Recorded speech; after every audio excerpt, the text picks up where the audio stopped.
आज हम परम्यूटेशन का पार्ट 2 बता रहे हैं। साइक्लिक परम्यूटेशन क्या होता है। माना एफ बराबर दिया है 1 2 2 3 2 3 3 1। तो यहाँ पर देखो ध्यान से 1 2 2 3 3 1 1 से ये इमेज दोबारा आ गई, तो ये पूरा एक साइकिल हो गया। 1 से 2 चला, 3 से 1 3 से 3 हो गया, फिर ये 1 से 1 हो गया। तो ये पूरी साइकिल इसे हम कैसे लिखेंगे 1 2 3 लिखेंगे। इसी की पूछ लिया थी लेंथ, तो इसमें कितने एलिमेंट हो गए 1 2 3 एलिमेंट हो गए, तो इसकी लेंथ हो गई 3। इसी प्रकार से हम 5 6 7 मतलब 5 की इमेज 6 हो रही, 6 की 7 हो रही है, 7 की 5 हो रही है। वही एलिमेंट दोबारा से फिर रिपीट हो गया। और जो सेम एलिमेंट होते हैं वो हम लिखते नहीं हैं, वो छोड़ दिए जाते हैं। तो इसमें कितना हो गया 5 6 7, ये परम्यूटेशन हो गया। अब लेंथ इसकी पूछ ले तो कितना हो जाएगा 3 हो जाएगा। तो ये परम्यूटेशन हो गया।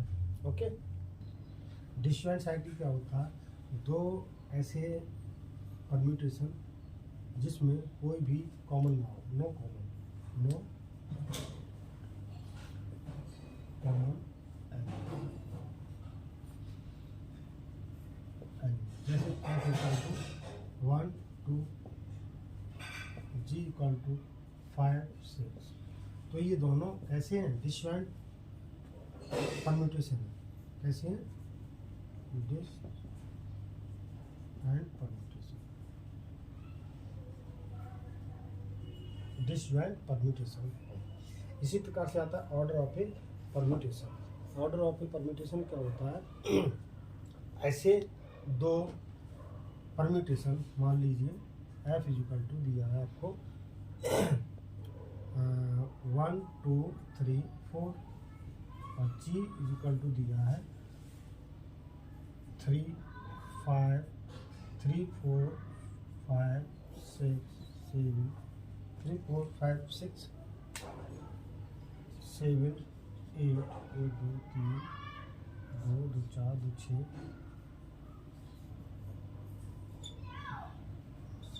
2 2 4 2 6 2 8 एलिमेंट इसमें एलिमेंट कितने हैं, एलिमेंट इसमें हैं 4 और इसमें कितने हैं 8। तो दोनों का जो आपका एलसीएम होता है, दोनों का जो एलसीएम होता है एलसीएम कितना हुआ 4 और 8 का निकाल लेते हैं एलसीएम।